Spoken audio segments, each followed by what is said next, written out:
This is the original Firefighter Podcast, where we talk about anything you would talk about at the firehouse kitchen table. And sometimes we even talk about fighting fires. Make sure to subscribe and hit that bell. Let's get into the show. Welcome back to the show and to another episode of the original Firefighter Podcast. I am your host, Will Peterson, and we've got the off group inside the studio today. How is everyone doing on this wonderful Friday? I want to be outside. It's finally nice out.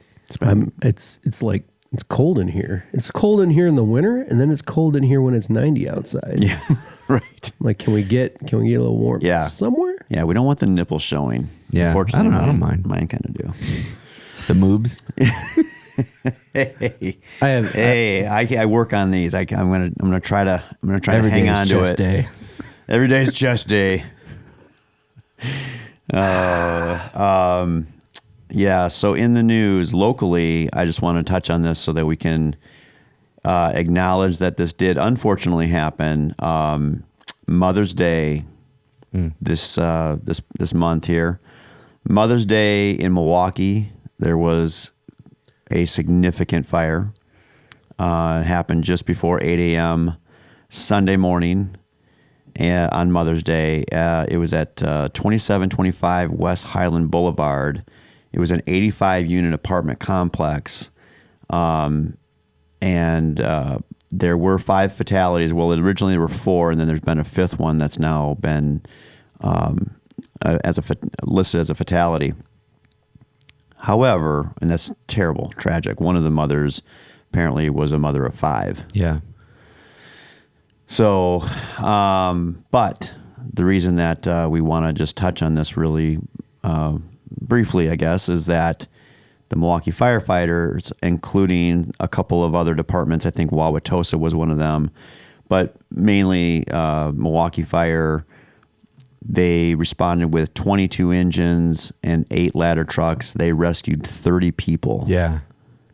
And that's impressive. Yeah.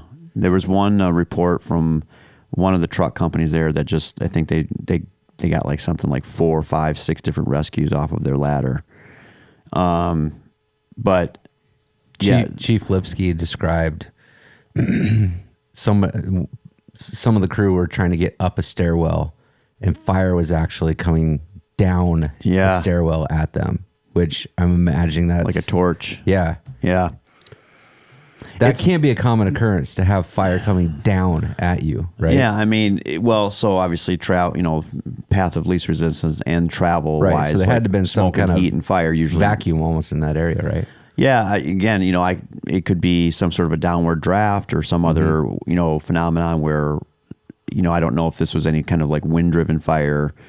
It looked like a nice, it was a sunny day for sure, but. Yeah, I don't, obviously don't know exactly how that was affecting the fire itself. What I just noted was that, this was a time of day where, there's a good majority of people that are up by then. Right. But I can also understand it was Sunday morning just before 8. Mother's Day. On Mother's Day. And so you probably had a lot of people that were still at home, like they weren't going to work because it was Sunday and it was Mother's Day. So you had more concentration of people inside of this, building, effectively, just staying at home. I did want to follow up on that. Yeah, go ahead. There's been a lot of discussion about the grandfather clause on sprinkler systems and standpipe installs in commercial buildings, and I mean this is a residential building, but multi-unit. Mm-hmm. What are your thoughts on that? I don't think Illinois has a grandfather clause anymore. But this is, so Wisconsin, I think is like pre-1974 and under 60 feet. Yeah. So they fell within that. A lot of these specs for that, but like a lot of these older buildings, they fall under, some sort of a clause that, or the ordinance just doesn't get applied because of the age of the building and when it was built. Now, more and more, there are these buildings that are being retrofitted. Yeah. And there's obviously by engineering, there's a way to do that, but let's be honest that, retrofitting an 85 unit apartment building or any other significant size building, there's a heavy cost there. Yeah, I'm curious though. So FEMA and there are other organizations where you can apply for government grants for like security equipment for your commercial environment. Seems like there should be something, especially in a residential situation where maybe a building owner can apply for a little bit of assistance to get, because that's life-saving. It's also cost-saving. Yeah. Both for property, but then also for the fire service. If you had a suppression system in place, you probably wouldn't need that many firefighters rolling in to deal with the situation. If a sprinkler system was here for this particular building and it did keep the fire small, then obviously no, you wouldn't have to go to third, fourth, fifth alarm level where you have all these fire engines, all these firefighters coming. The biggest thing is that when you have this many people living in one concentrated area, one concentrated building, it's the smoke travel, not the fire spread. Sure, yeah. Right. And even in a sprinkler system, activated fire, where the sprinkler system does keep the fire in check, you still end up with a lot of smoke that's produced. So you're still going to roll probably a lot of support, second or third, for evacuation purposes and dealing with people with smoke inhalation. Yeah. So, and this many people, again, all trying to get out of a building. You're going to have people that fall, strain something, or they be, they're overtaken by some type of smoke. They have, breathing problems, whatever. So this whole thing really does end up being a mass casualty incident, probably no matter what. Yeah. Is this a high rise? It's a low rise. It's a low rise building. Are we talking 4 about stories? Some nice apartments? Or are we talking like slums here? Not slums. No, it wasn't. It wasn't middle that. of the road. I looked at the building. Similar to a lot of small private apartment complexes you see around Rockford. Yeah. Man, when I lived in an apartment, I couldn't even get the landlord to mow the lawn, let alone retrofit the building. Well, that's what I'm saying. Like, if there was some sort of assistance program, I'll be honest, having worked in some larger facilities in the past, everybody dreads when the fire inspection is happening, right? It's like, oh crap, what are we going to get fined for? What do we got to fix? And so there is that mindset. It's like a cost benefit analysis, right? But then when you talk about 5 lives lost, 30 people rescued, mass evacuations, like loss of property for, all these residents and all that. Like, at some point there's a shift between, okay, I work in a commercial office space and I've got, I have to maintain certain standards. And then there's like, no, this is somebody's home. This is where somebody lives. Yeah. So it seems like there should be a higher level of accountability for that type of situation. Absolutely. Or a standard for what's required. Absolutely. And I did look this up as much as I could to the, because obviously this is very fresh and new. They don't exactly know how the fire started, although there is potential reports of an accelerant of some sort used, which may suggest, arson or some sort of a nefarious act. But the landlord did seem like she at least put out I would call it kind of a vibe that said people in this particular building, they seem to enjoy renting from there. Right. Yeah. I didn't like it didn't seem to me like this landlord was absent. She was very much trying to throw shade on that person. Right. Like, it sounds like the building itself was within compliance of the regulations, right? Yeah. I guess what I'm saying is, in light of a building being in compliance and still losing life, like how do we deal with that? Do we change the regulations? Do we? I'm always curious. I'm always curious when I see these reports come in, and this has been going on for since the dawn of time. Right. When you put so many people living in one area, and then something bad happens, you're going to probably end up with something not working out the right way. This isn't apples to apples, but it kind of makes me think of the Paxson Hotel fire in Chicago. Sure. And when that fight, there was, I believe, 19 fatalities there, and there was many people rescued in Chicago. But again, it comes back to these, garden apartments, kind of low rise, somewhere between, 4 and 6 stories high. And it's a lot of people compacted into a small area. And so then what I look at is I'm like, well, why are we still living that way? I mean, I get it that land is a very prime, piece of an asset. People seek asset, it's an expensive asset, and people pay premium dollar for land, especially in a city like Chicago or Milwaukee. Or when you start getting close to downtown. You're right, though. I mean, you get one dude smoking in bed, and it ruins it for everyone. Yeah. Right. Right.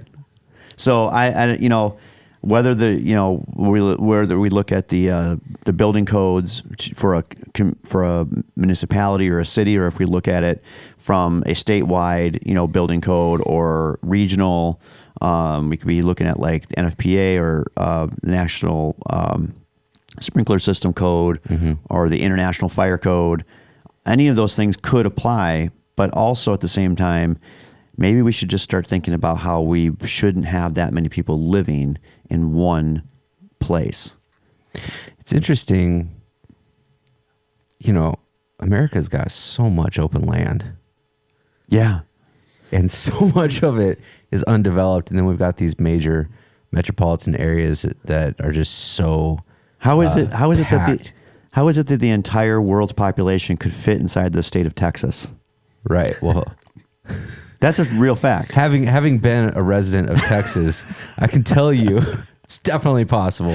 Like, you can wake up on one side of Texas, you're just trying to drive through the state, and it takes you the entire day, and you're into the night, and then you're like maybe getting out of the state. I don't even think we're using Kansas yet. Right. So, I mean, I've driven through Kansas, and it was too many tornadoes. It was like 120 miles between gas stations. Oh gosh, Kansas, in the pitch Nebraska, black. Wyoming, South Dakota. Like, but and I get it. Like in other continents or countries where it's tight. Like, you're landlocked, and you got, you're trying to operate within borders, and I mean, you've traveled through Europe a lot, so there's a lot of just small villages, and they're all kind of connected and on top of each other, and there's farmland and all that, but it's for farming, right? And out here we've got just large swaths of land where just nothing's going on, or seemingly nothing's going on. Maybe that's where they're hiding the UFOs. Oh boy, here we go. We're getting there. We're getting there too quick. Why is Elon buying up large chunks of Texas? No, right? who's buying up all the land is China. Yeah, and Bill Gates. Mm-hmm. So that's why all the corns are starting to look really small. Sorry. China buying our land. I know they're doing it on the down low. Like, there's farmers selling land to China, and they don't even know it's China. Right. Yeah. And it seems like there should be some legislation against that. What's weird is that I think there's increasing awareness. What's weird is that they don't even eat corn. Well, they do. It's just mixed in with the beef and broccoli, and it's there. Yeah. You just don't recognize it because it looks different. Well, this is obviously an effort to just bring levity to the tragedy. And Original Firefighter wants to just do a little tip of the hat to the Milwaukee firefighters and the other firefighters from the surrounding communities that responded to this incident. Obviously, yes, very, very traumatic in and of itself. But then insult to injury is that this is on Mother's Day. Right. And again, nothing is comparable to the same type of incident from one to the other. But, FDNY, they had the Father's Day fire. Right. That killed 3 firefighters from the FDNY on Father's Day. I think it was a kind of like a hardware store. Okay. So, but look up the Father's Day fire. Obviously, any of these incidents that happen on any significant holiday. I can remember a few years ago, and we've talked about it once, I think, on the show here, where City of Rockford had a fire on the far west side of Rockford on Christmas Day morning, just after midnight, but effectively Christmas Day morning, and four people were killed in that fire. So any of these situations and any loss of life in any fire is very, very devastating, especially when you have, in this case, 5 fatalities, and then you compound that many of these people had children, just the one mother herself having 5 children. And so now you have, children with no parent. But these things happen, and obviously they'll get to the bottom of why did this fire occur. But again, hats off go to the firefighters that do these rescues. So with that said, let's go on to something that I've been kind of really sounding the alarm on. And I'll get to that, but I want to talk about something specifically when it comes to what do we think about the Trump plane offer from Qatar. Qatar in the Middle East is offering the Trump administration, or basically you could say the U.S. government, they're offering to donate or gift a 747 jumbo jet to the Trump administration to be used as Air Force One until he. Basically, the idea would be that he would use Boeing can fulfill the contract. Well, yeah, but it's all jacked. It's all janky, right? Boeing because basically what they're saying is their contract, I believe, at this point. Yeah. What's being reported is that Qatar is offering this plane with the idea that it would be used as Air Force One, and then it would be donated to the Trump library after the end of his term, and to be donated to the library. But that seems that I don't know about that part. Well, that's what they're reporting. So here's the facts. I don't know why. It seems like there's a better way to do this, as in they should, Boeing should buy that plane, retrofit it, which is another question. They got to retrofit this plane, which could take years. Seems like a nightmare to me. I think it's a stupid idea to make that thing Air Force One. If they can't complete the 2 planes that were ordered during his last administration, why would they start working on this one? Why can't they just finish the 2 planes that he ordered, 5 years ago, 6 years ago, whatever it was? It seems like, hey, just get these planes done. And they're saying those planes might not be done for 5 to 10 years from now. Let me give you some high level facts, and then we'll discuss this a little bit further. Okay, so the plane is a 747 jumbo jet. Its value right now is $400 million. But then it's being reported that it would take most likely $1 billion to retrofit the plane to make it safe as Air Force One. Quotes. Yeah. In air quotes. How much? About $1 billion to retrofit it. Which is still cheap compared to what the price tag is on the 2 that Boeing is working on. The plane being offered is already 13 years old, probably young for an aircraft still. But here's to Rob's point. So what's being reported is that if this is accepted, and Trump has already said, well, why would we not accept this, $400 million plane? And I have some reasons. I have some reasons too, and we'll get to that too. But then they're saying that it could take years to complete the retrofitting. It would basically have to be disassembled piece by piece to be sure that there were no listening devices or other nefarious devices or anything that could be potentially harmful to the aircraft or the staff of any president that was using it, let alone it only sounds like it's going to be used by Trump, because then therefore it would be donated to his presidential library, which I can't imagine that we're going to visit that library one day and just see this 747 sitting out back. I'm pretty sure it's going to be flying around. So it's going to be like a flying library maybe. So then they would have to reassemble it and then bring it up to the security level that it's required. Reported by NBC News, The Qatari jumbo jet would have to be effectively dismantled part by part to ensure there was no listening devices, spyware, or other security vulnerabilities that could allow foreign powers to eavesdrop on the president's plane.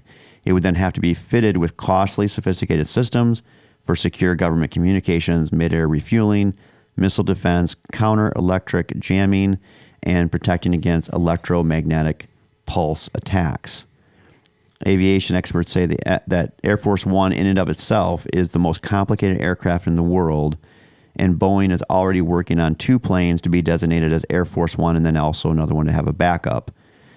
But they have all fallen behind, and then Boeing is saying that, yeah, this would be great because it would actually get them out of that previous contract that you're talking about, Rob. Right. And then they would not no longer be in breach of contract because they wouldn't have to deliver on those other 2. So basically, I'm going to assume that we think that the Trump plane deal is plain stupid. Yeah, 100%. I mean, it's going to, it's not only that, it will cause every deal made with Qatar to be scrutinized. Yep. To kingdom come. I mean, you know. Well, that should always be the case because Qatar, along with Iran, are 2 legitimate countries that are the biggest financiers for Hamas. Right. To the tune of $1.8 billion that Qatar gives to Hamas to control they infuse that into Hamas and into. So maybe this should be AOC's Air Force One. Yeah. Right. But I bring this up. I start with this because we're gonna have a little bit more conversation on aviation in of itself. But this, I don't understand. For all the good that at least I believe that Trump in their administration, this current administration, I'm including Trump first go around, and then now the second administration here. I just want to know how he's just sold a deal for $1 trillion with some 1.3 trillion or whatever, and a lot of that was planes from Boeing. Right. Yeah. Yes. He's like, trust me, in 30 years, you're going to be so happy. Yeah. How is he closing deals for Boeing when Boeing can't even deliver Air Force One? Yeah, I think the whole thing is a mess. Like there's no free lunch, right? Why go down this road? It's simple logic. Yeah. Why go down this road? I'm in the back of my head. The only thing that I can come up with is he's thinking, that'd be a pretty nice plane to have in 4 years. Oh, the thing looks beautiful. Yeah, it's beautiful, right? But and maybe the interior is a step up from the current, Mad Men interior of the current Air Force One, right? Right. But I like that reference. Like you said, like they would have to completely disassemble everything. I mean, this is like historically there have been listening devices that didn't even require power. They were passive listening devices that were placed in, locations of prominence as gifts. We didn't look at it like if you Google the thing and read about that. It's fascinating how this thing worked, and they were able to use radio waves to listen in on conversations. So like, how are you gonna not completely disassemble this thing from down to every last bolt, and then reassemble it? And if you're gonna reassemble a 747, why don't you just finish assembling the 747 that you already started building? Right. Like, and then we're guaranteed we've got all the correct jamming devices on the plane. We've got the chaff devices. We've got all the things that we can use as safety precautions to protect the most important person in our country. Yeah. This won't even be ready during his administration. That's exactly. The whole thing is that doesn't even stupid. It doesn't even make any sense that he's going to use it as Air Force One. Well, that's not going to happen because they won't be able to complete it in the next 3.5 years. Right. Then it's going to get donated. So basically what you're basically doing is giving Trump a plane. Yeah. So just say that. Right. Don't act like you're doing the United States a favor. And is he paying gift tax on that? I think the whole thing I will sell you this plane for $1. Whoever he's listening to, or who is in his ear saying this is a good idea, Well, the 3 here at Original Firefighters say it's stupid. It is stupid. I don't know if there's anybody around him that's saying it's a good idea. He needs to fire them immediately because they're just yes men. Like they're not helping him. No, from a public relations standpoint. Has he accepted it yet? I heard it's in Texas already. I think he toured it. Yeah. I think he toured it when it was near one of his properties at one point, but I don't know if that's current. But I think what is kind of getting me all buggled is why take the good parts of your administration that are starting. I think there's things that are starting to happen. Right. We're not experts here. We're not, we understand that the market is fluid and fluctuating and that we may still not know to the degree of success and failure of any of the tariffs and the tariff wars that are continuing. Although, hey, the market has rallied, but we don't know if there's going to be shipping problems or shortages. Most likely there's good reporting that sounds like there's going to be some fallout still from the tariff wars. But there are other good things that are happening. For example, the deportation of illegal immigrants that are in this country, right. And getting the southern border closed down the way that basically the voting public said this is what we wanted from our next administration. Yeah. Why do this? Why make it so that we are talking about this kind of thing? Do you think though that it is raising awareness though to the problems with Boeing, which I think Trump likes. Yeah. Because Boeing is protected. Number one, Boeing is slow. It's surpassed by other aircraft manufacturers around the globe in the pace at which they can produce planes and the quality of those planes. We're seeing a lot of issues with planes falling out of the sky lately, aren't we? Yeah. Seriously. And they're protected from that competition because in the United States they have the government contracts. Plus, the airlines can only buy Boeing or our own aircraft. Mm-hmm. Right. We can't import planes from other countries, and so Boeing is slow. There's no competition. Right. They're slow. He just closed a deal that's going to create 100,000 jobs for Boeing. So he's closing their deals, and we're going to be exporting those planes. They have no competition within the United States, but we have to have our own. If it was opened up to global competition, they might go under pretty quick. Right. So we need that protection to a degree because we have to have we can't start bringing, our airline jets in from China, just because they can do it better. Then now we're flying on China jet, No, right. We don't want that. So we need our own manufacturing here for those, but they need to do better. Yeah. Well, then to take that one step further, also at Boeing, in order for you to be qualified to work on any of the government contracts for specifically the Air Force One contract, you have to have the top highest level of clearance. They call it a Yankee clearance. And this clearance, basically, you've been vetted by all the acronym agencies, and that means that you're vetted and you're authorized, secure, safe to work on these aircrafts. But there's only so many people that can actually get that type of clearance. Especially in the world of mechanics. Yeah. Yeah. Yeah. Could you imagine having that kind of clearance, but in your toolbox, you have a picture of like Pamela Anderson, young Pamela Anderson. It's Pamela Anderson, and then it's you and Trump kind of just standing next to each other, and then just a smattering of wrenches. And I hope that's not how they're assembling the Air Force One. Let's be clear. I think it's a little bit more precise than that. They're falling behind because all their good people are busy reverse engineering UFOs. keep pushing that in because that's coming up. But I realize that we kind of made a quick transition here. I think he needs to cut bait and run on that. I don't. That's all. That's all it is. It's dumb. It's dumb. We don't need this distraction. His administration. He doesn't need this distraction. I do wonder if it's a smoke bomb though. Yeah. Like because he does that. Like he'll throw just He'll throw like 50 things out at once so that the one he actually cares about goes through. And yet it's like sleight of hand. Everybody's attention is over here. Sure. While he's executing flawlessly on this thing.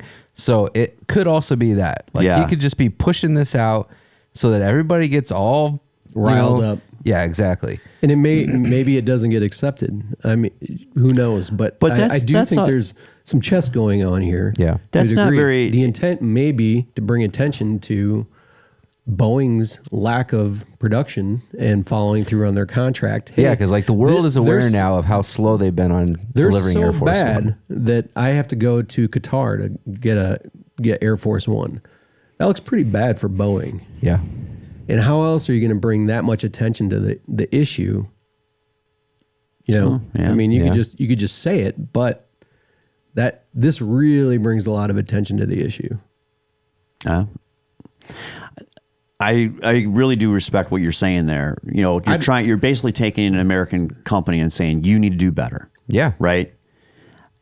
To your point, Aaron, the sleight of hand, and we all know, basically Trump trolls like no one else. And that's said by many people out there that are smarter than us. Yeah. But he's a troller.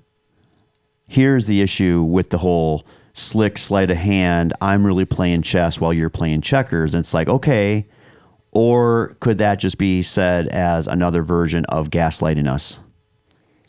And the last time that's happened, I guess if you're like sensitive. Well, but what I'm saying is that when our government is doing that, like pay no attention to the man behind the curtain, right? Right. Yeah. Okay. Well, a big red flag there could be like, yeah, there was a lot of sleight of hand going on when we were sending when we were killing 50,000 people in Vietnam. Right. Because they were doing that too. They were doing... Oh, for sure. Don't look over there. Yep. Look over here. Yeah. And then our government was literally, like pulling the wool over everybody's eyes. I would say those are not apples and apples. Not at all. But it's our government. Like there are real immediate impacts in the market and just in the overall confidence of our country when stuff like this happens. It's like, what are we even doing right now? To be more clear of why I brought that up, though, is like, I'm not trying to like have this conversation about the Vietnam War. I brought that up to say that was probably the lowest time in our government's history where we were basically, we were sold a bill of goods that was horrible. Yeah, and there was zero trust in the competency of leadership. Exactly. Yeah.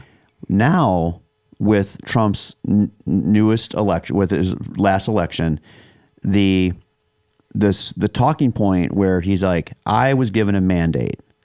And one of the mandates, and I think the reason why he has the following that he has is because he's supposed to be the guy that is talking more direct to us, telling us what's really going on. Right. So then therefore, don't stop doing that. Just keep doing that because that's what the American people want. Just say the thing. Yes, don't start doing the sleight of hand and then like, oh, it was all just a big ruse and a trick and aren't you all impressed? And it's like, no, we're not, because we wanted what you said you were going to be. Yeah. You were going to be I can get on board different. with that for sure. Yep. Don't start becoming something like the other previous administrations, like the Nixons of the world and Lyndon B. Johnson and even, JFK to a degree. Like, be Donald Trump. Always he is being Donald Trump. That's the problem. Donald Trump is not. He's not a politician. He's a businessman. That's true. He's an entrepreneur. He's the art of the deal guy. And when he's doing this stuff, we're just not used to seeing it out in the open. Like, I think all this shady stuff that he's doing, and I'm calling it that because it is like the sleight of hand stuff. I think if that's what's going on here, it's the same thing he's doing in the boardroom and when he's negotiating deals. He's probably setting up somebody to position himself in a position of authority and a position like to leverage. Kind of like I got you. Yeah, like he can leverage somebody. And if that's what he's doing with Boeing right now, I think we're just seeing him be Donald Trump out in the open. We just don't like it. It feels gross, right? We said this several podcasts ago that I don't even remember what we were talking about, but we were talking about the hot topic of the day. And we said, right, because couple months from now, we'll be talking about something totally different. Yeah. Because so much is happening all the time. Yeah. It's nonstop action happening. And we're not used to seeing that. We're used to seeing a lot of talk, but no action. There's just a lot of action. A lot of yes, real it's difficult things to keep happening. up with it. Yeah. And I think that's refreshing. It's a roller coaster ride, but it's refreshing to see deals being made and going, hey, this looks like financially it's putting our economy in a better place when you're working with Qatar on deals who has endless oil money. Right. And they need, you know, it's in their best interest. They're not friends with Iran. And Iran is hooked up with Russia now. And Iran wants to take over the region, you know, and it's in their best interest to start working deals with the United States. Yeah. And so I think there's just a lot of things happening. And we're privy to a lot of the information of how this stuff is going down. And you're analyzing each move, for better or worse. You're analyzing each move, not really knowing the full plan of where are we going? What's the end game here? We don't know that. Somebody once told me, and this has stuck with me, it's amazing how little happens in a year and how much happens in 5. Like it feels like when you're in the middle of things, like things aren't happening. Like we're not gaining ground. It's just a mess. We're just ripping off things and whatever. But then when you look back, and I'll be really interested to see when we get to the end of this term, what does the United States look like? What does the world look like in relationship to the United States? And I think it's going to be a lot different. You know, it's going to be way different compared to when he stepped into that office. Not only everything he's doing in his administration, but technologically, the world is changing so quickly. Right. From week to week, it's changing. Yeah. Oh, yeah. So not only his moves on a global scale, making these deals, tariffs, all this stuff, he's working. There's just a lot of movement in the technological world. The economy's shifting because of that technology shift. Right. The advancement in technology. There's so much at play here that I think no matter what, in 5 years, the world's going to look drastically different. I mean, just little things. We think this is a little thing. It's not well, we don't think it's a little thing, but it's not something we talk about. But taxis are driving themselves. Right. Well, there's a difference between... We say it in passing. Hey, I went out to California and I jumped in a car and the car drove itself. There was nobody in the driver's seat. Good Lord. Yeah. I mean, I was waiting for hoverboards. I feel like we're not that far off. Yeah, how do we not have that yet? Come on. There's a difference between taking action on actionable items and compared to creating policy. Yeah. Taking action on actionable items it feels good because you're doing action. Yeah. Is momentum and it feels good to get something done. Yeah. Policy takes time. So it's you can do certain actions in a given year, but you may not see a policy play out for 5 years. That's why I want to see where are we at the end of his term, because all this shakeup and all the things, the bombs that he's dropping and just all the stuff that's going on, it feels messy right now. Yeah. But, you know, sometimes, I mean, if you've ever tried to clean up a space that had just too much stuff in it, you got to make a mess first. You got to pull it all out. You got to go through it, get rid of all the things, put the good things back in place. And it just feels so much better when it's done. And I kind of feel like that's a little bit of where we're at right now. Yeah. One thing I will note that there haven't been any new wars. Not if anything, we're working. Not yet. If anything, we're working towards. Now that you said that, though, geez. Man, I just hope. Well, I do think that he's working deals. Not to say that a war won't break out. There's a lot of tensions going on. Yeah. But his motivation is to, there are administrations that try to spread freedom at gunpoint. Yeah. You know what I mean? They're and his is spreading freedom through deals, you know? Yeah. Well, he did talk about that. He wanted to see the Middle East, end the chaos and start to, come at this from a, be profitable. Yeah. Why does it always have to be about war? Right. And killing each other. And it's, that's pretty basic, to that ideology is a pretty basic one, but it's a good one. The warring in the Middle East is nauseating. Yep. This episode is brought to you by Strike the Box Cigars, Pipes, and Tobacco. Whether you're a seasoned aficionado or just starting your journey into the world of fine tobacco, Strike the Box has what you need. From the finest cigars to premium loose leaf tobacco, Strike the Box delivers on quality in a welcoming space where you can enjoy a smoke and good company.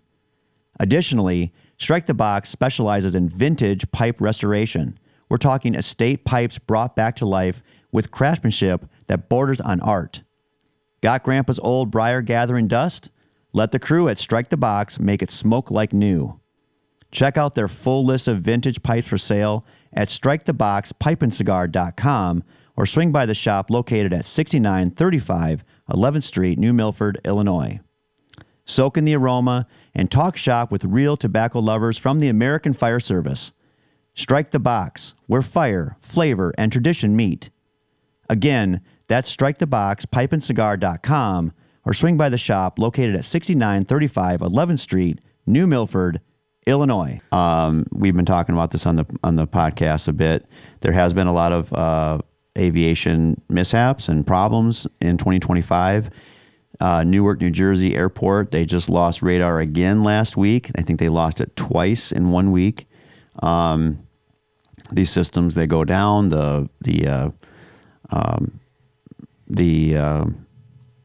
air traffic controllers, they can't communicate with the planes. That's not good. Secretary Duffy, he says that they're installing a backup system at Newark, but that if there continues to be problems, there's going to be potentially having to cut flights in the sky because there's just too many planes to track. But then the interesting part yesterday was that Denver Airport lost radar communication as well. I didn't see that. Yeah. I didn't hear about that. So it's now gone from Newark. Specific. So this is specific about radar communication. Right. And so now the Denver airport yesterday lost radar communication as well for a brief moment. These things don't happen, so far it doesn't sound like they've happened for an extended period of time. Yeah, it's like 90 seconds. Yeah. Yeah. But in aviation world, that's a lot. And that pushes back hundreds of flights. Yeah. Yeah. So are they saying why this keeps happening? The national system is estimated to be nearly 80 years old. We're talking about old copper wiring that just hasn't been upgraded. It all needs to be a new system. They're basically saying, so the House Transportation and Infrastructure Committee last week, they budgeted $12.5 billion to overhaul the system. However, Duffy has said that the final price tag will be higher.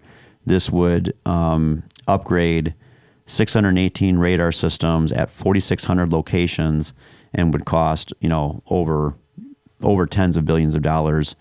Like I said, it looks like they've put it up for $12.5 billion in the House Transportation and Infrastructure Committee. But it's pretty important though. Pretty important. Yeah, it's worth. But there has been a lot.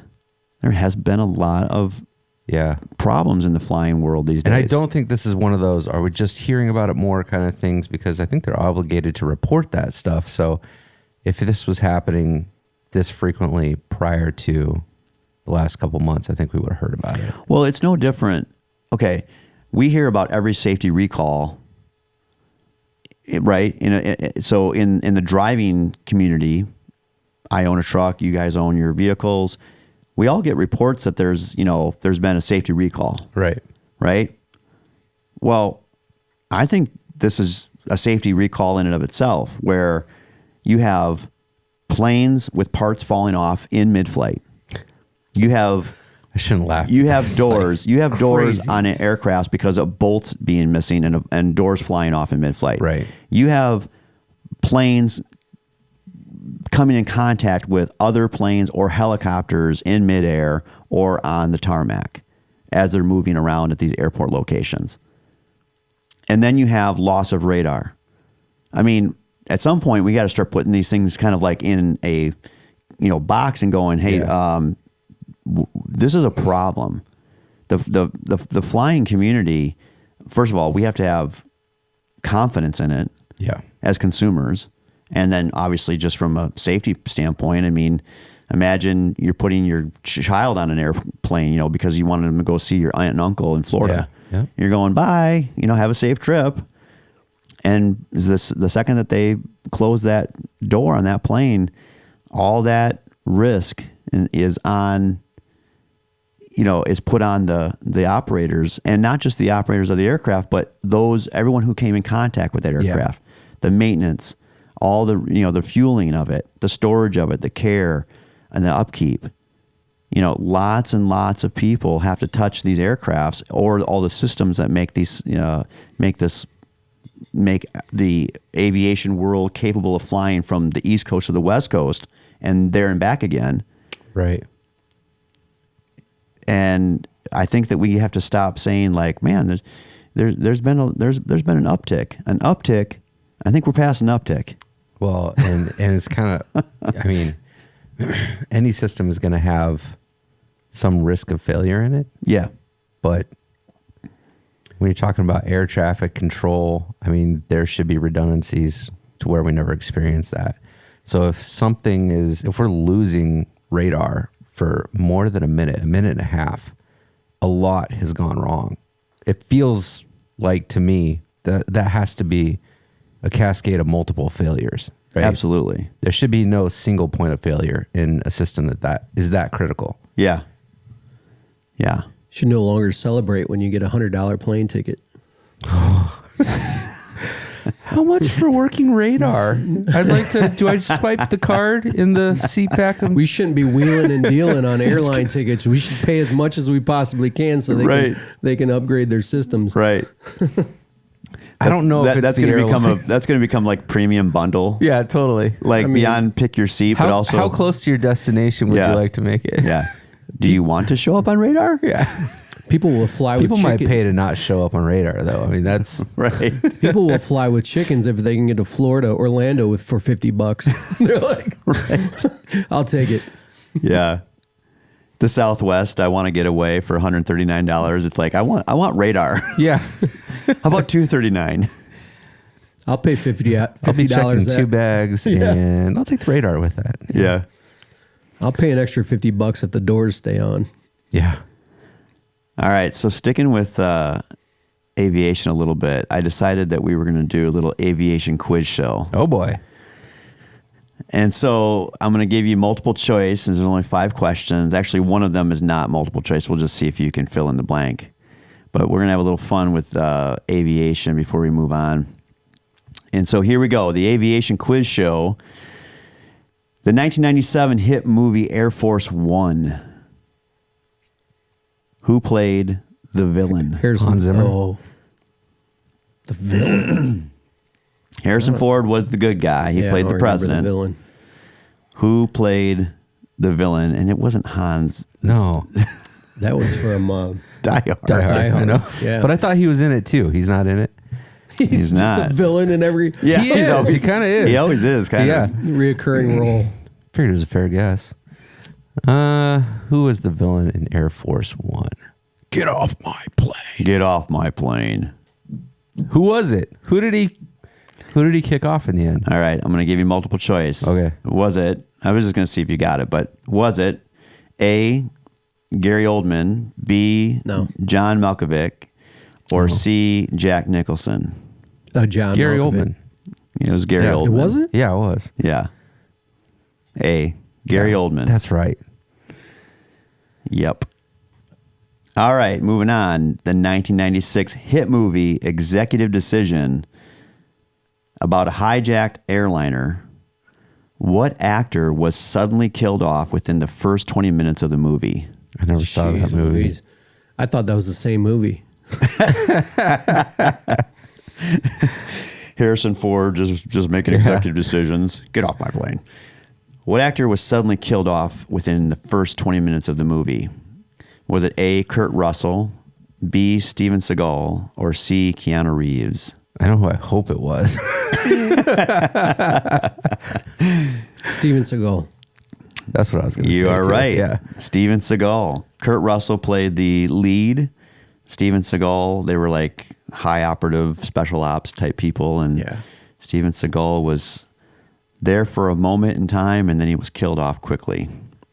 Like his career. Hey, he had a good long career in law enforcement. He wears those cool robes too. Yeah. I wonder if he sells slaps people around. Yeah. Slaps people around really well. Yeah. If you're that big and you Although can I do wouldn't want to fight him. You can wear robes around anywhere you want. I wouldn't want to fight him. No, I think he'd Yeah. really actually kill you. Yeah. Sorry, Steven. Yeah. Don't kill us.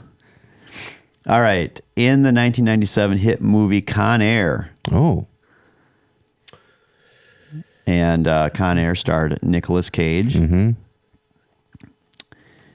What stuffed animal was Nicolas Cage playing the role of Cameron Poe? What stuffed animal was he trying to bring back to his young daughter? I'm just going to say a teddy bear. Was it That's too on the nose. Was it A, a stuffed tiger, B, a stuffed teddy bear, or C, a stuffed bunny? It's got to be a bunny. Teddy bear. It's a bunny. It's a bunny. Let go of the bunny. Let go of the bunny. I like Red when he's got the pig.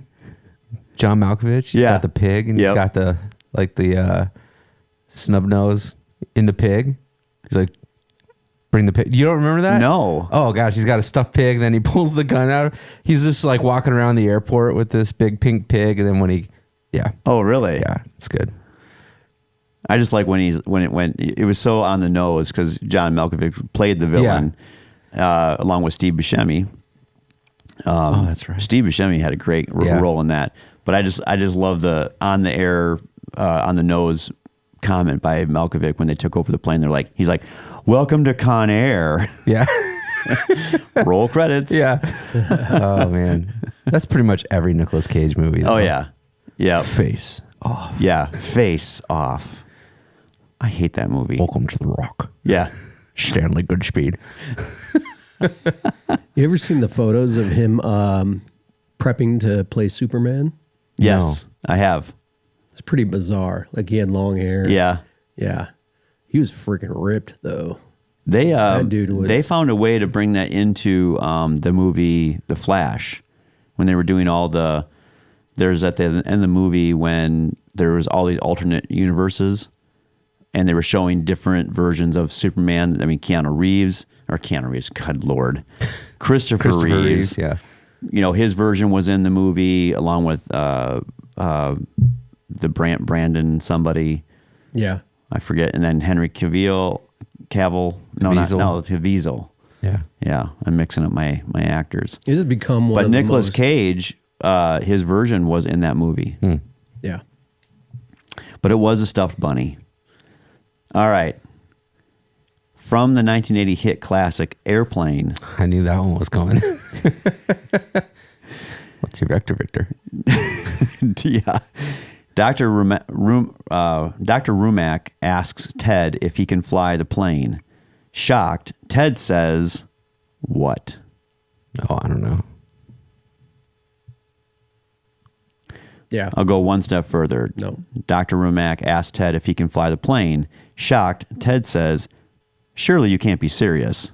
Oh yeah. Dr. Rumack responds, how? I'm serious and never call me Shirley. My name's not Shirley or never call you. I am serious, and don't call me Shirley. That one's a classic. Yeah, for sure. All right, last question, and this one's a real one. This is not no movies. Who was the first president to fly on an aircraft designated as Air Force One? Who was the first president to fly on an aircraft designated as Air Force One? A. Harry Truman, B. Dwight D. Eisenhower, or C. JFK? I'm going JFK. Yeah, that's what I would guess too. It feels like anything before that. 60s, yeah. Yeah. So I'm going to give you credit. So President John F. Kennedy was the first president to fly on a aircraft that was specifically made for the president. But it wasn't called Air Force One? It was called Okay. Air Force One. But the question was, who was the first president to fly on an aircraft designated as Air Force One? Oh. And it was actually Dwight D. Eisenhower. They used the call sign for the first time as Air Force One, and it was officially adopted in 1953 following a situation where a commercial airline and Eisenhower's plane both used the same call sign, leading to confusion. Yep. I always wondered where that came from.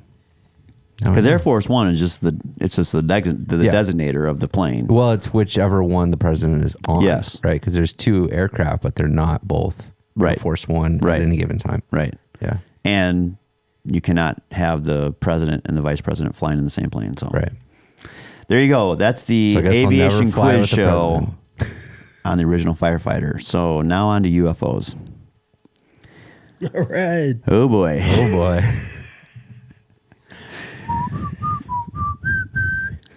So here's some interesting facts with UFOs. Since 1995, Americans have reported 133,717 UFO sightings across all 50 states. But they're not real. Isn't that crazy? It is crazy. That is a A lot. UFO could be anything. It's just unidentified. Yeah. Is that what the U stands for? Or anonymous. What do they call them now? Unanimous. UAPs. No, what is it? UAP. Yeah. UAP? Yeah, Unidentified aerial phenomenon. that's right. Yeah. Oh. And now they're submerged too. Right. So they're coming out of the water. They're coming out of the water and then flying around, zipping around in the skies. So what's caused, like really honestly, what's your thoughts on, so now what we have is we have things flying around the sky, but we also have things that are coming out of the water. Yeah. What are they? What's your thoughts? This there's so much to this. It's hard to unpack. And there's so many whistleblowers and people from the government, high ups, that have blown whistles or just come forward at this point, that there's a lot to it, and there's a lot of complexity to it, and it's not from what I hear. And I'm just hearing things. So I have not had my own UFO experience, but I don't think at this Yet. point. But you do have family Actually, members that have, right? Are you saying that you've never been probed? I don't That's a think different so. question. I guess I could ask my doctor. Yeah. Check me out. You looking for UFOs back there, Doc? No UFOs, but a lot of But Klingons. I think the first, we've had Roswell, which happened in the 40s. Mm-hmm. And I think, and then you've got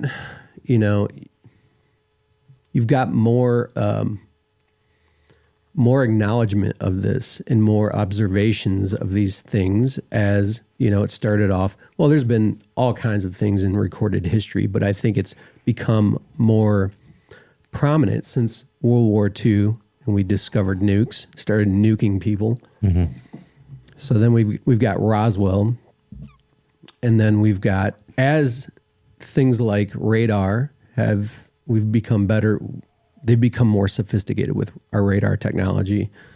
Not only that, there's a correlation between our advancements in technology all around and then these things being observed. Over missile silos, shutting missile silos down. Actually, in Russia, they armed missile silos. So it's the opposite of what happened here. You have things like Rendlesham Forest military base. You've got things in Brazil. All these things are happening all over the world, but I think there's a correlation between our advancement in technology, and now we're really on the cusp between AI and quantum computing of really kind of advancing and pushing forward. So there are very smart, credible people saying there's a relationship, there's a correlation there, that these things are monitoring us, going, oh shit, these people they have nukes now they have quantum computing, they have AI, got to keep an eye on this stuff. If you follow the people, there's, I wasn't following it at all. I thought when Tom DeLonge quit Blink 182, he went off the deep end. I'm like, what the heck is this dude doing? Like, he's into UFOs? I thought that was crazy. And that was 2017, where things hit the New York Times with the Nimitz incident, the Tic Tac incident, the gimbal incident. That kind of was the first time it kind of was like, oh, this seems like something we should be paying attention to, or at least looking at. You had people like Lou Elizondo. There was Christopher Mellon was working for what he opened up as To the Stars Academy, kind of bringing this stuff to light. Then there was Bob Lazar, who came forward in the late 80s, early 90s, saying he worked on a reverse engineering program.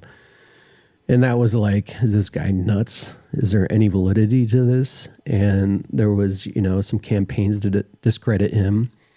But as things have progressed, it's like people are still on the fence whether his story was true or not. He was interviewed by, on some podcasts, and he seemed very credible in how he presented the materials.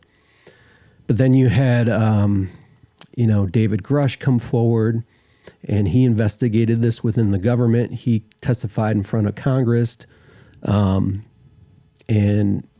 he talks very specifically about, a UFO being discovered during World War II.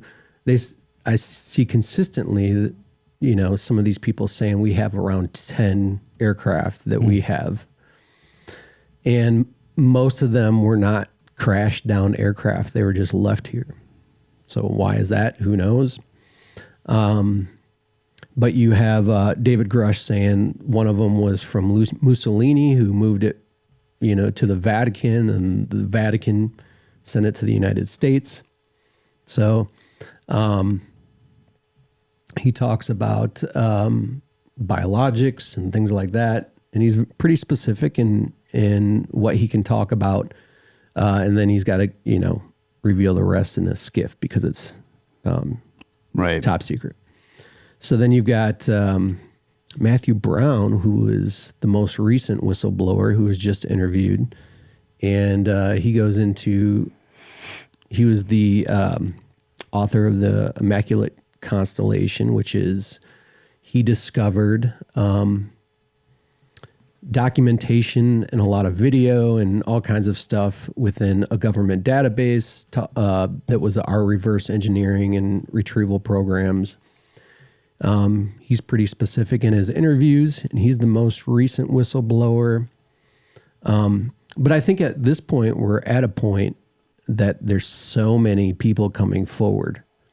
I don't see how it could be a PSYOP. That would be the most, and what would be the reason for a PSYOP like this? You'd have so many people coming forward at this point between Jake Barber, Hal Puthoff, Commander David Fravor, who engaged with the Tic Tac. You got Christopher Mellon. You've got Matthew Brown, Eric Davis. Eric Davis was, I believe he's a propulsion engineer that's a contractor for the government. And he testified, I believe, in front of Congress, specifically talking about 4 different species of aliens that we know of. And they're the grays, and he talks about there's the reptilian, there's a couple of others. And consensus is that the big heads. I don't remember the names, but that they're not all but one. And again, I'm just repeating what I hear. So it's all up for conversation and some debate, because it does seem everything that you've laid out. I mean, you've laid out a lot of stuff here, and that was kind of the whole point was in today's episode, we're sort of covering, everything up in the sky, right? Right. And yeah, I mean, all the names you've thrown out are all names I was researching as well. And you do have to come back to how we started this segment off, which was since 1995, there's been 133,000, nearly 134,000 UFO sightings across all 50 states.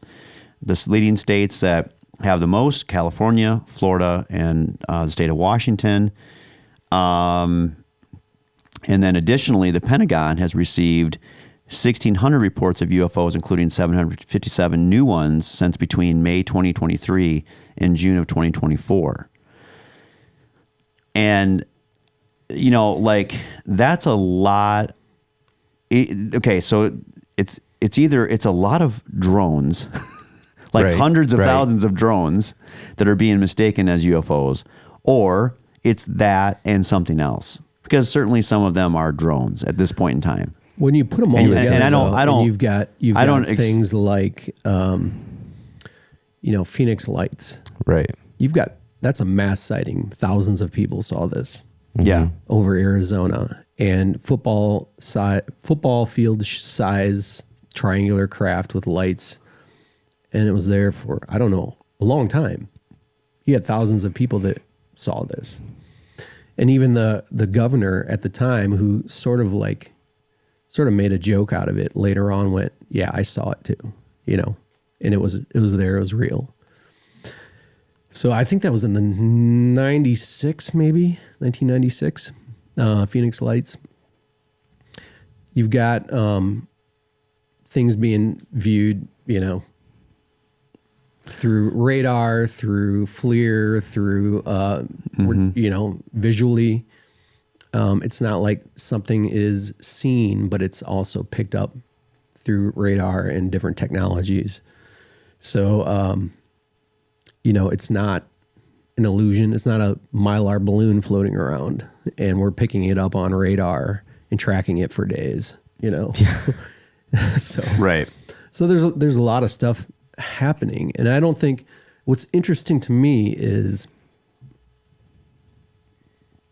I don't really understand it. I'm a curious person.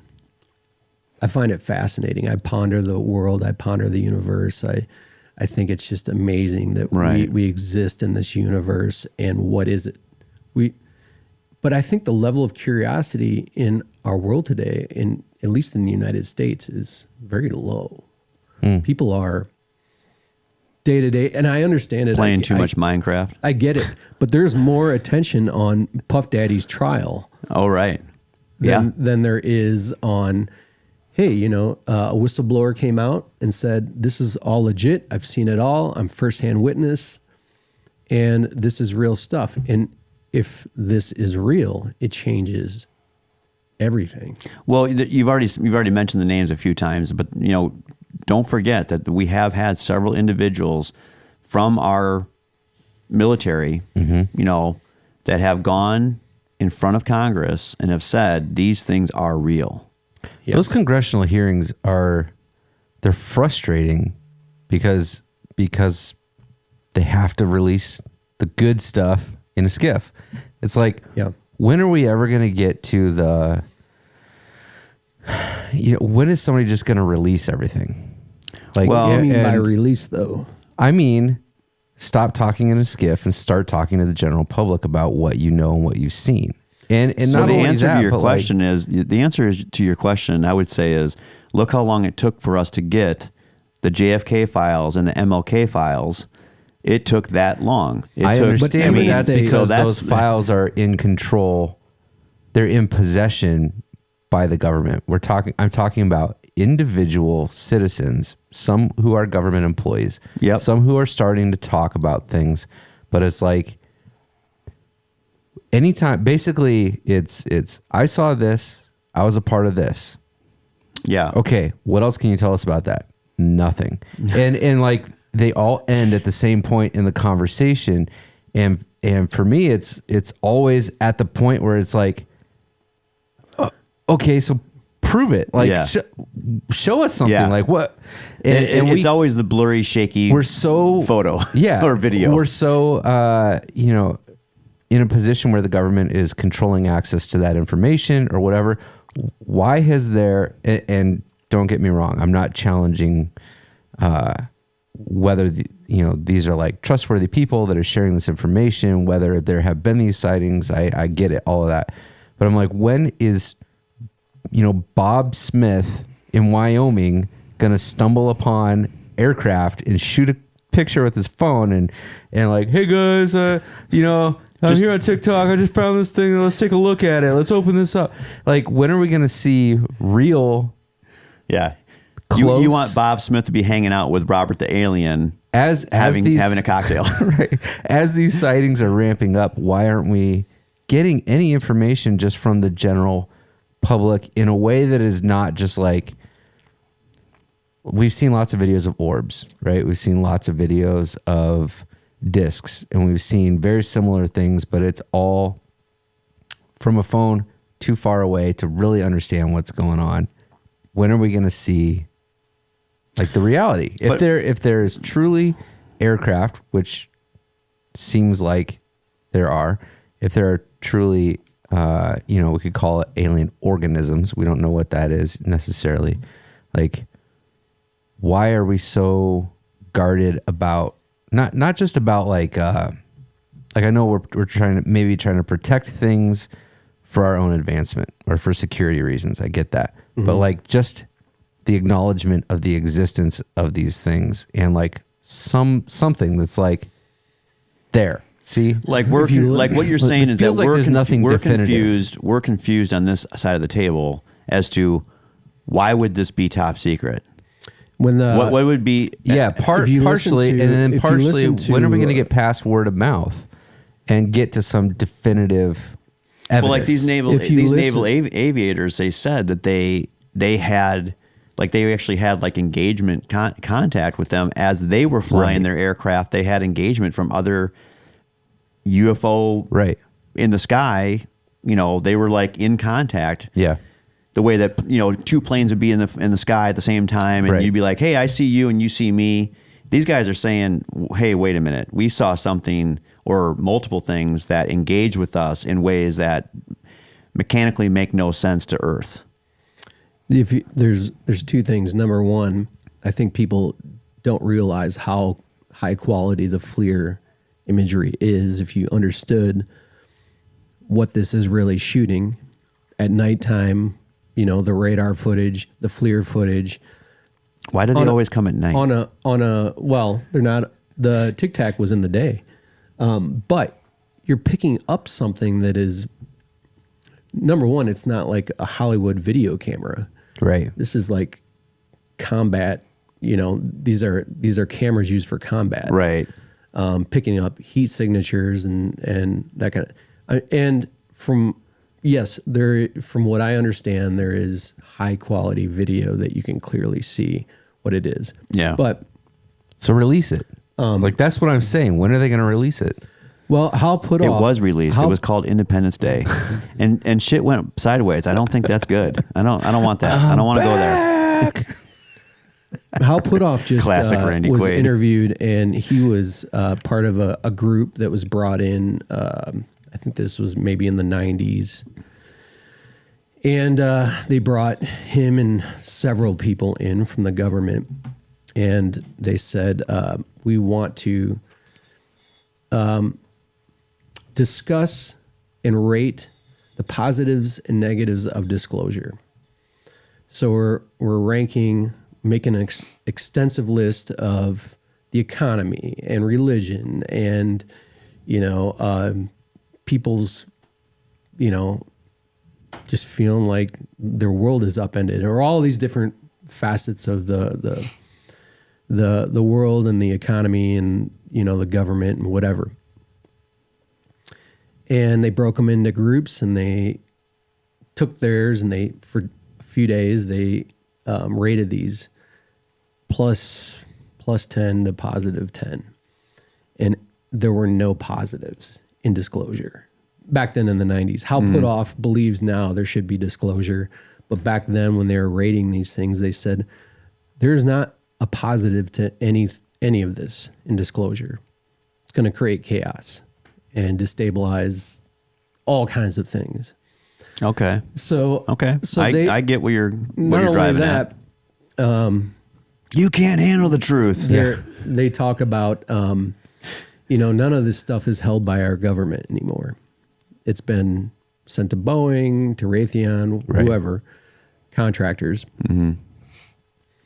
And you have all kinds of repercussions for that because you have their competitors going, you sent them this technology, which gave them a leg up on us, And so you have all kinds of lawsuits and all kinds of crazy stuff that can come from that because it's illegal. You can't take. So basically, what I'm hearing, true. If this is what I'm hearing is that I'm always because I'm open-minded to it. I'm not saying it's, but I think there's enough compiling evidence and people that have come forward that if it's not true, we know some of it's true. Yeah. How far does it go? Who knows? It's almost like you're saying that if all of this were to be true, if we could just say that right now and say all of this is true, all the sightings are true, they are definitely not from this world. All the people that testified on the Hill in front of Congress, they probably put their reputations on the line by doing that.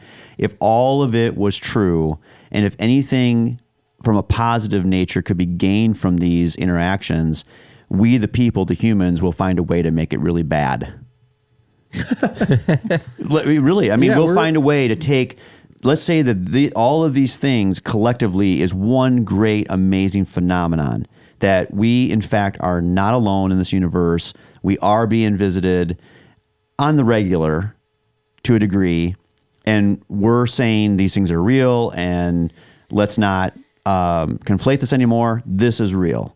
And what you're just describing is that we'll figure out a way to go, yep, it's real. It might be fantastic, but here on planet Earth, we're going to find a way to fight each other for it. I honestly, I think to the general public, that's classic human beings right there. I think the level of where our society is at nowadays, if there was disclosure, people would go, meh. What's up with that P. Diddy case? Do you think? But what you're saying, but also what you're saying is that, but those in power that can benefit and make probably money from it, that's where they want to monetize it. Yeah, they'll dig their heels in and gnash their teeth to the point of like, hey, there's a way for me to benefit, and I don't want you to benefit because I got the big company behind me that I want to, I want my stakeholders to make a bunch of money, and I want a golden parachute, and I want a bunch of money. Yeah.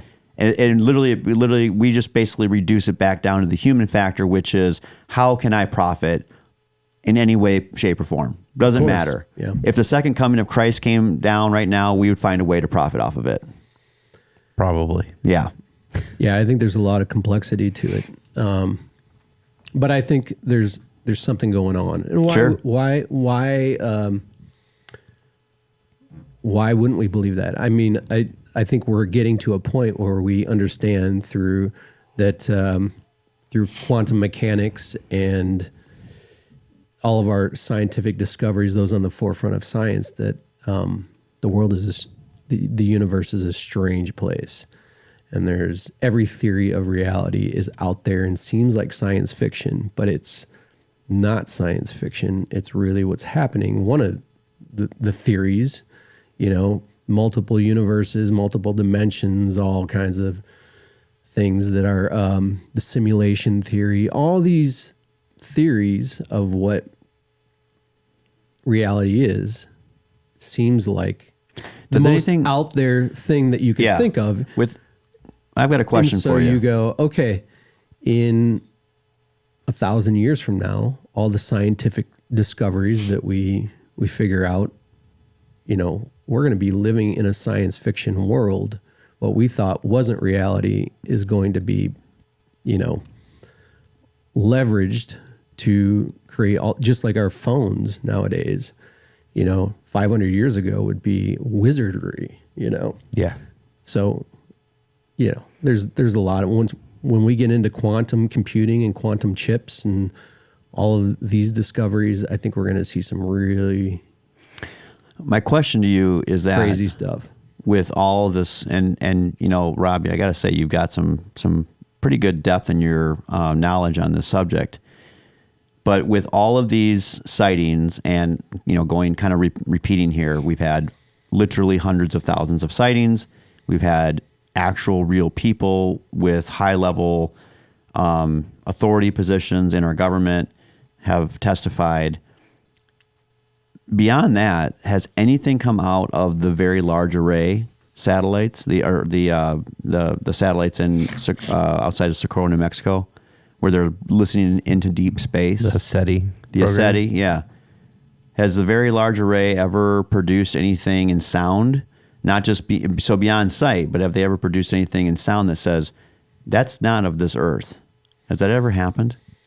I don't know about that specifically, but I know I don't think so. Picked up some signatures that seem like they're not random, and I don't know if it's those satellites, but I know we've picked up things because that would just seem strange to me if we have this many sightings of, again, these, I'm going to keep calling them UFOs. I haven't adopted the new acronym UAP, yet. yeah. Fine. Well, UAP. they keep changing that too. I mean, but I think though that's operating under a presumption that they're within our dimension, right? So you're talking about multi-dimensional travel or time travel or whatever. Yeah. So like, could this be something being sent interdimensionally or back in time to where we are now? But they still have to have some sort of propulsion device. You would think that the Very Large Array satellites, the SETI, would be able to pick on something in our atmosphere that says everything that we have registered in sound wave on planet Earth is already registered. Like, they know that. Yeah. But so if something comes into our atmosphere, but what if it's right here and we just can't perceive it? This episode of the original Firefighter Podcast is sponsored by Castle Contracting. Castle Contracting offers commercial and residential restoration, leading the industry in roofing, residential siding, gutters and downspouts, egress window installation, storm damage assessment and repair, and solar energy, saving you money and time. If you want to be treated like royalty, contact Castle Contracting to schedule a free inspection. Call them at 877-512-4207 or go online and visit castleexteriors.net. That's 877-512-4207 or go online and visit castleexteriors.net. Serving Illinois, Wisconsin, and Kentucky, Castle Contracting has you covered. Your home is your castle. Call Castle Contracting today. Like, that's the dimensional thing, right? Oh, good Lord. We're going down that. Okay. Well, we're going 10 dimensions on this episode. I wanted to throw something out. I was looking into this a little bit, and there is, and I was curious, Will, if this was something that you have had conversations about or came across. There's a book called The Fire Officer's Guide to Disaster, and there is a chapter in that book on enemy attack and UFO potential. No shit. Yeah. It's chapter 13 in the book. You're not ready for that? I'm not. And I don't have that certification. This book came out in 1998, so it's been out for quite a while. Okay. And it seems to me like the chapter is a little bit more about like hope for the best, prepare for the worst. Yeah. Kind of mentality, right? So enemy attack could just be a foreign power, but then they are also bringing in UFO potential, and it sounds like it's more from a perspective of more like, how do we as firefighters respond to basically mass hysteria, right? Right. Because there might be like the perception of a UFO event that causes mass hysteria or panic, whether it is or not, right? Yeah. How do we respond to these like events the cancellation of a Taylor Swift concert? Exactly. Could you imagine? So I find it interesting that exists in a book, and it sounds like it's a book that is, a lot of people in the fire service are aware of it, maybe have gone through it as a reference, maybe not necessarily focused a lot on that chapter, right? But it has been included, and it's been included since '98. And then back in the '60s, there was an Air Force manual that included a chapter on this, and it was taught. It was curriculum that was taught for, I think they said 5 years. Okay. And then it was later taken out of that curriculum. But so this is something that from, a public service standpoint, especially when you're, a first responder, I'm just curious, have you had conversations in the firehouse about this kind of thing? Or how would we respond, if 20 orbs showed up flying over Rockford, Illinois, and it causes chaos? Good question. In our city. I quit right then and there. I think what we're trying to do is we're trying to tie in this conversation about UFOs and the potential, and what if the potential was catastrophic, and then how would firefighters and first responders and everybody else respond to that kind of thing? Yeah. Well, right? Like real time. We've got, what was it? Was it towards the end of last year when there was all the orbs being spotted? Was it New Jersey or?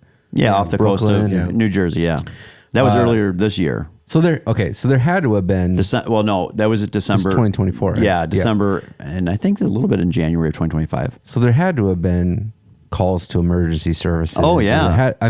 So how do you respond in a situation like that? I mean, even. Yeah, now I get now what you're driving at. I mean, okay, so let's start out. Are there protocols? Well, so they had to put out, just thinking back to that particular instance, like they had to put out like community warnings, like don't shoot at them. Hey, you idiot! Yeah, quit shooting at the big ball of light in the sky. Right. Which to a degree, I You'll from never take me alive. That would be good target practicing. Yeah, right. But it's like skeet shooting. What if you got one and it just? Well, that's the thing. No! Yeah. What have I done? Run, Marjorie, run! Yeah, and it turns out to be like the one alien that knew how to save our civilization. Yeah. Shit. He's like, You killed Bruce. I got to tell you. It's like in the. I got to tell you to save all humanity that. Yeah. It's like in the Three Amigos when they accidentally shoot the invisible cowboy. Yes.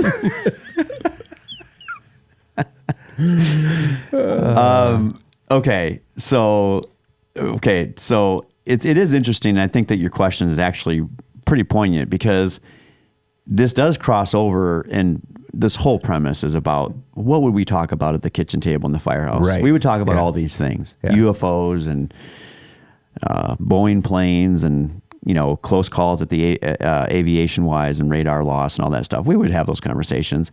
Now, I remember being in the firehouse and having those conversations about all the drones in the sky and and actually the fire service, we use drones to a large degree now. In fact, drones play a big part in the fire service today. When you have that potential for hysteria, and because these, using the New Jersey example, you have these things that are popping up each and every night, confusing people. People begin to wonder. They get to, and there's a whole spectrum, right? Some people are fascinated and they're interested. Some people freak out and they think that we're finally being visited and it's really happening. And they're putting the tinfoil on their heads, and they maybe didn't take their meds today, so they're really, really screwed up. It's like all these things. It becomes really fascinating that first responders would get sucked into this situation really quickly. Right. 911 calls would go through the roof. Dispatch centers would be inundated by calls, and that actually did happen because people were reporting these, incidents, and so there were dispatch centers that were inundated by calls.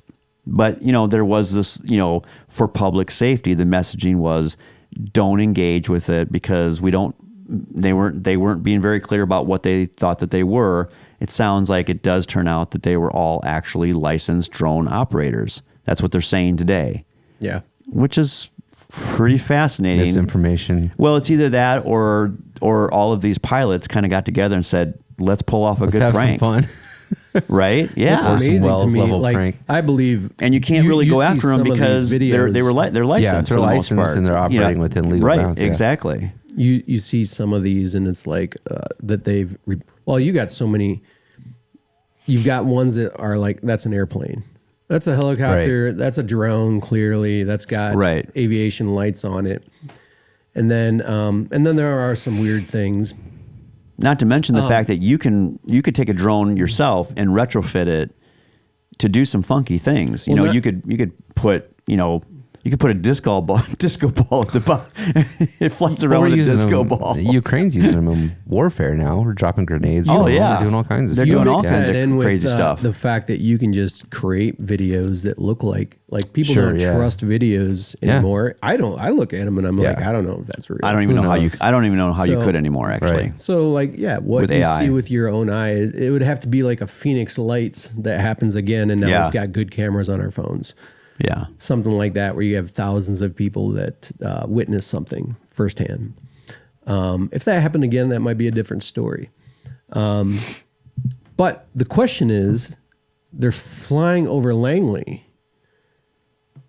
So either... Right. Yeah, that's restricted airspace, right? Yeah, for sure. So this isn't, you're not just a... If you have a drone, there's like a hobbyist. fence there that your drone can't go over that. Right. So how are they getting through flying over Langley?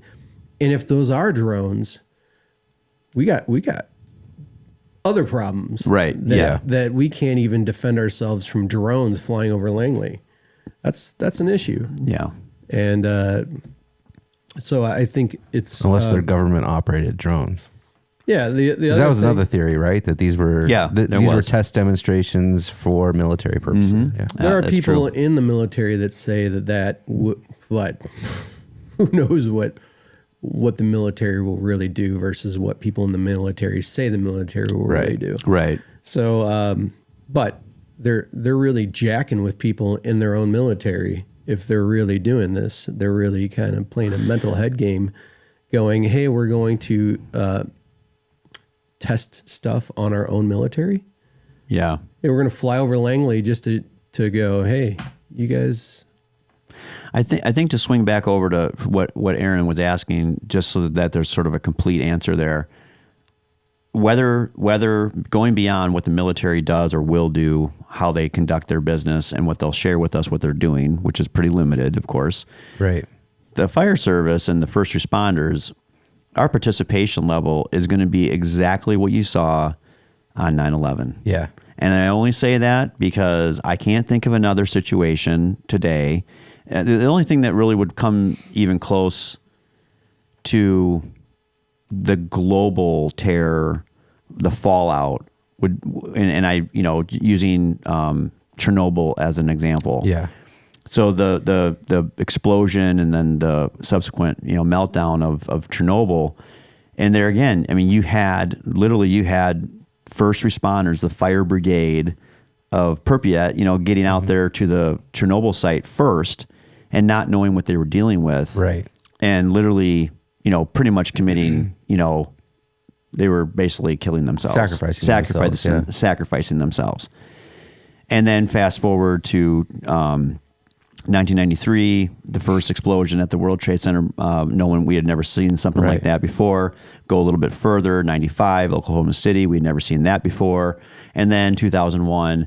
And and there's some other things in there, but that's all part about, the attacks in Yemen and the attacks on USS Cole. So all of these things. And then finally we get to the point where we get 4 planes that just get flown into, our buildings in the Pentagon and Shanksville, Pennsylvania. In all of these in all these situations, it was the firefighters' first boots on the ground. Every situation that we just talked that I just laid out there. And this would be no different. If it got to that level and there was self-induced mass hysteria or actual engagement from a UAP that was actually engaging with the public and like lasering us to death, whatever. Pew pew. Yeah, I mean, firefighters are like, shit, I picked the wrong day to be at work. Let's go. But, what would we facilitate? We'd facilitate mass evacuation. We would facilitate as the best medical care that can be provided in that situation. And we'd be setting up field hospitals, and we'd be overtaking sporting complexes and NFL fields. It'd be all the stuff that we're seeing, because at this point in time, I mean, we're the last line of thought. We're the first line to be called, but we're the last line to be given the actual defenses that we need to actually fight the problem. Well, so 9/11, I think that's a really good example, because it's something that we had never seen before. So how do we prepare for that, right?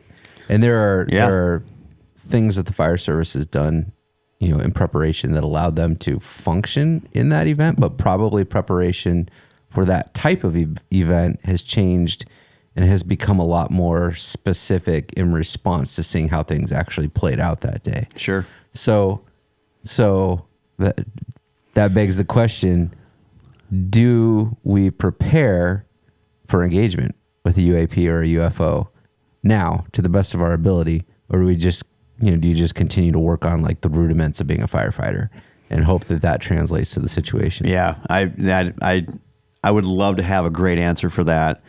I doubt that any fire department in the United States has the training budget to start thinking about how to combat like UAPs, foil lined helmets, or they call that like catastrophic disclosure. Yeah, and that would be catastrophic if it was that type of disclosure where it was mass hysteria. But I would like to sign up for that special team though. Yeah, no doubt. We have lake, and we have divers, we have hazmat techs, we've got technical rescue, we've got rescue task force and TEMS type firefighters. Mm-hmm. Sign me up for the UAP team. I'm in on that. That'd be fun. You might have just signed yourself up, actually. That'd be awesome. That'd be really cool. You should start it. Actually, if any of our listeners or viewers, are from that area, New Jersey area or Brooklyn or wherever, and if you were, on shift during these events, if you got something that'd be cool to hear worth sharing, we'd love to hear about that. So comment, we'd love to connect with you. Someone who is on shift during Phoenix Lights. Yeah, that too.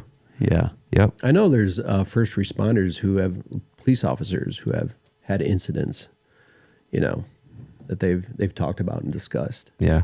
If I have any direct engagement, I'm just going to give them the peace sign and wish for the best. But if I know anything, Independence Day didn't look like it was very good. And the follow-up movie was even worse. But if you just punch them really hard in the dome, yeah, it's really all they do have a weakness somewhere, don't they? They do. Yeah. You would think that if there was potential for that to happen, that they would disclose it to a point where we could prepare for it. You would think, but actually, I don't think. I don't think there will ever be like the type of disclosure that. Well, maybe there will be. I don't know. Maybe there will be the kind that I need to. I don't think. No, here's the database. Feel free to ponder through it. I love that you have the depth that you have on this subject. I mean, it was actually really cool to go down that road with you, but I do agree with Aaron where it's like, enough already. Just give us show us the thing, or give like us some say the fat thing. on the bone. Like every congressional hearing ends at the same spot. Yeah. It's like watching 24 and like there's no closure. You just get to the end of every episode and you're like, dang it, now I got to watch the next one. They are government employees. And you go so quit. You'd still go to jail. How important is this? Go to jail.